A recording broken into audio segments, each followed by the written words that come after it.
On va en parler, et de clarté et de ligne politique. Voici les mots de Gabriel Attal hier en déplacement dans un commissariat du Val d'Oise, Jean-François Copé. Il n'y a pas de sécurité sans nos policiers. Les Français aspirent à l'ordre et à la tranquillité. Est-ce que vous n'y voyez que des mots ou bien une véritable lucidité avec un diagnostic posé? Mais moi, je pense qu'il a tout compris, Gabriel Attal. Moi, je le connais bien, je l'ai vu assez souvent, je vois bien comment il raisonne, je vois aussi comment il a progressé. Et en réalité, aujourd'hui, on a, avec Gabriel Attal, quelqu'un qui a parfaitement compris que la priorité numéro un, l'attente numéro un des Français, et que la priorité numéro un du pays, c'est le rétablissement de l'ordre. C'est cette idée d'autorité. Il l'a montré à l'école, c'est pas un hasard s'il a démarré par l'abaya. Certes, il y a un côté symbolique, et il ne faut pas s'arrêter au symbole, mais il y a évidemment un besoin de retour à l'ordre dans la rue, à l'école, dans les comptes aussi. Bon, donc ça, je pense que de ce point de vue, il a parfaitement compris les enjeux, et il voit bien que ça dépasse telle classe sociale, telle région. Tout le monde est concerné, et tout le monde est très inquiet. Le vrai sujet, c'est est-ce qu'il a les moyens politiques de le faire? Et c'est tout l'enjeu de ce que nous voyons aujourd'hui.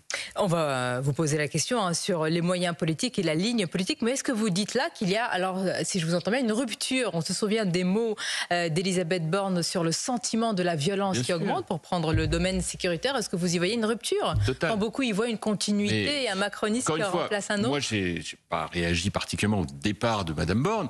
Évidemment, je respecte tout à fait la personne, mais c'est une erreur de casting majeure.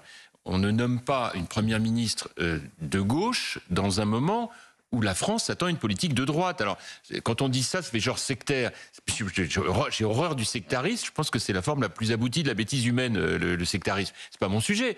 Mon sujet, c'est qu'il y a eu des moments dans l'histoire de France où il fallait probablement des réformes de gauche. Je pense que quand Mitterrand était élu, j'étais très jeune, déjà pas de gauche, mais objectivement, il fallait décentraliser le pays, la droite le faisait pas. Il fallait libéraliser l'audiovisuel, la droite le faisait pas. Pour prendre ces deux exemples, et il y en a probablement d'autres. Bon, après, il y a eu des choses catastrophiques, mais c'est un autre sujet.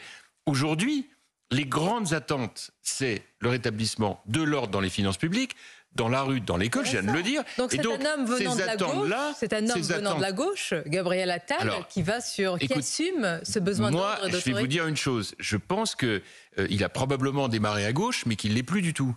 Voilà, je me trompe peut-être, mais il l'est plus du tout. Alors que Madame Borne, elle a été à contre-emploi, et en plus, je pense que pour elle, ça a dû être un cas de conscience, et on lui a demandé de faire deux réformes de droite, les retraites et l'immigration, ce qui est quand même le summum de la perversité de lui imposer ça. Bon, peu importe, cette page est aujourd'hui tournée. Mais il faut évidemment un virage à droite. Encore une fois, parce que les circonstances l'exigent. Quand vous voyez la situation, les enjeux géopolitiques de 2024, que ce soit l'Ukraine, le Proche-Orient, que ce soit le contexte économique qui en découle, qui est extrêmement inquiétant, avec les crises de l'énergie, la crise du logement dont personne ne veut parler. Tout ça a des conséquences directes, et la conséquence directe de ces enjeux politiques. Regardez l'explosion des taux d'intérêt. Donc, on a besoin d'avoir à la tête du gouvernement une équipe qui prend en main ces sujets.